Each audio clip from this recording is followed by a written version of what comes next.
This is lecture number 1 for Chapter 2, The Constitution, from American Government Roots and Reform for PLS 211 U.S. Government 1 with Rappahannock Community College and your instructor.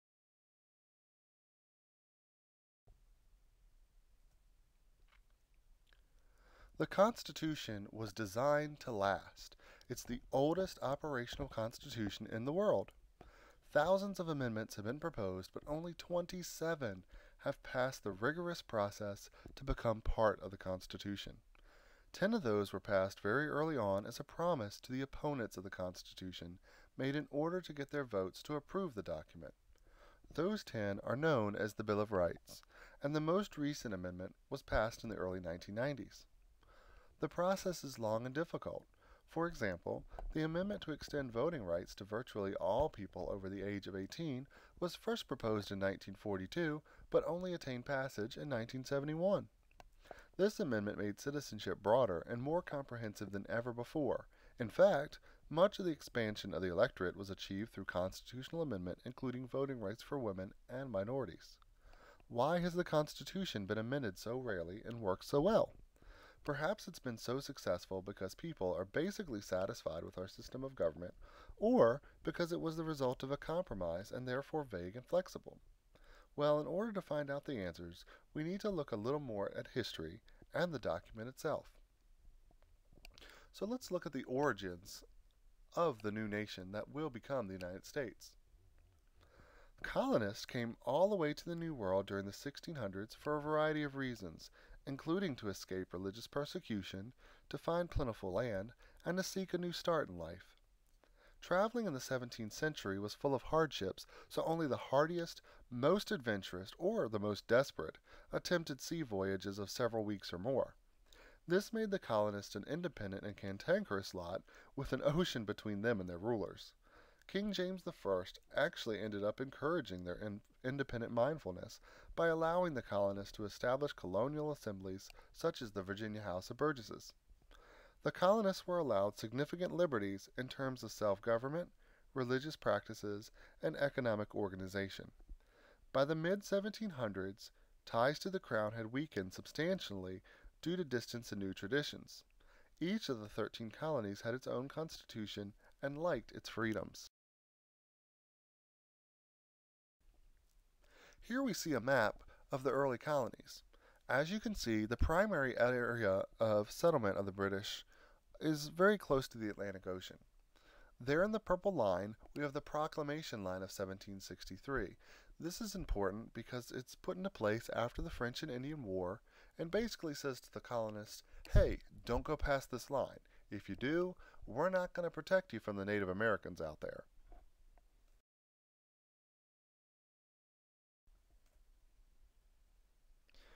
In regards to trade and taxation, the British followed a national policy of mercantilism.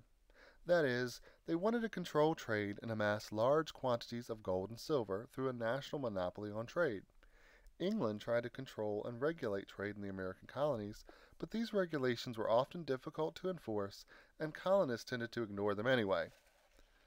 The French and Indian War, or the 7 Years' War, from 1756 to 1763, brought on more English oversight and tougher laws on trade.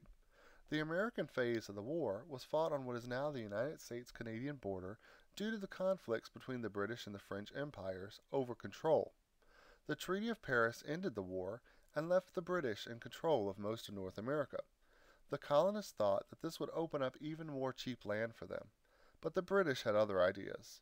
The Crown decreed in 1763 that there would be no further westward movement.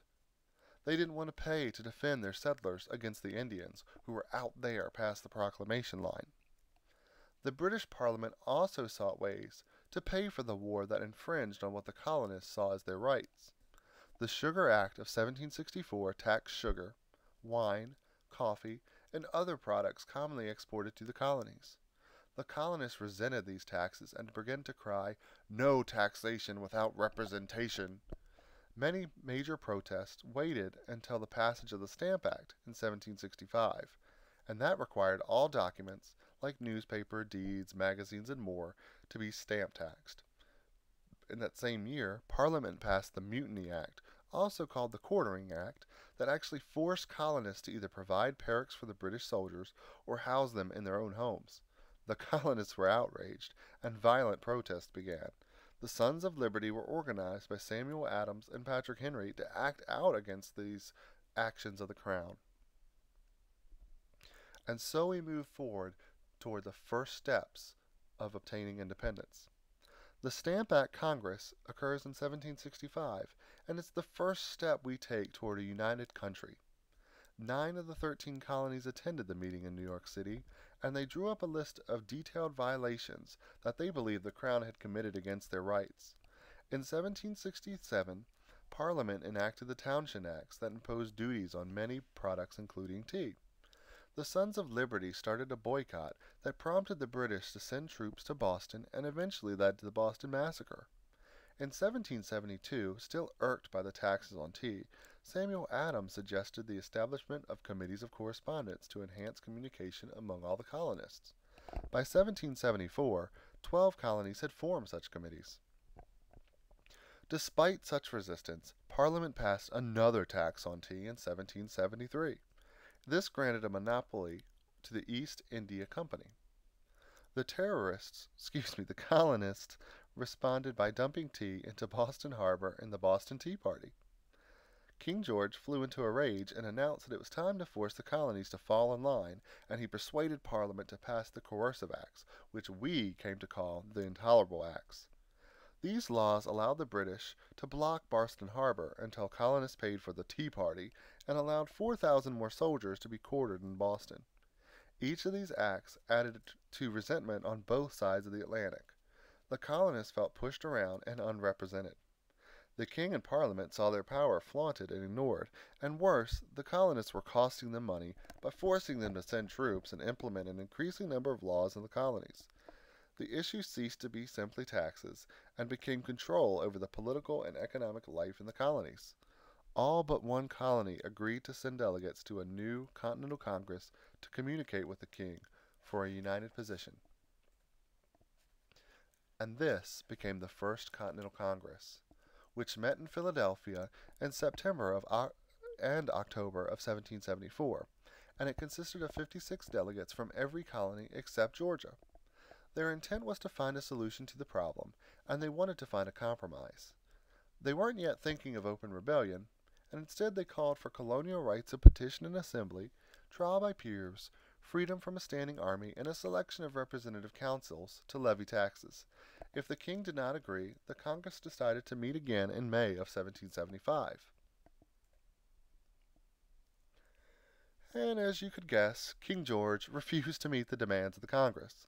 So a Second Continental Congress was called for May 1775, but before the delegates could meet, fighting broke out in Lexington and Concord in Massachusetts. The Second Continental Congress convened on May 10, 1775, and its members were united in their hostility toward the British Crown. King George sent 20,000 more troops to the colonies, and the Revolutionary War had formally begun.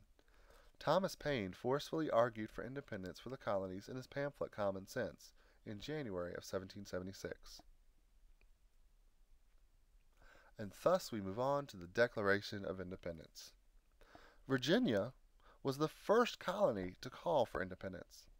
6 of the 13 colonies had instructed their delegates to vote for independence, but the Second Continental Congress suspended its sessions to allow the delegates to go home to their colonies and consider the issue very, very carefully. Demanding independence was treason and punishable by death. At the same time, however, committees were formed to consider Virginia's proposal.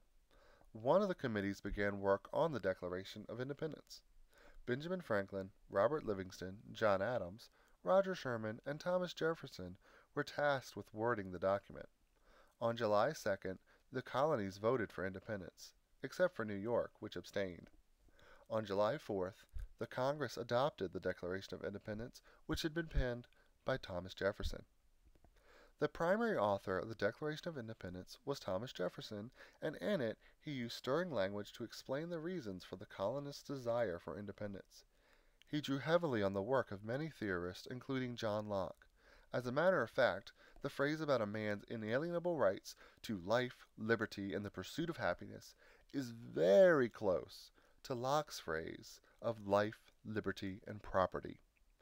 Locke's right to rebel against unjust rulers is also a key component behind the Declaration of Independence. Jefferson believed strongly that government should be based on the consent of the governed, and therefore he followed in the footsteps of the social contract theorists.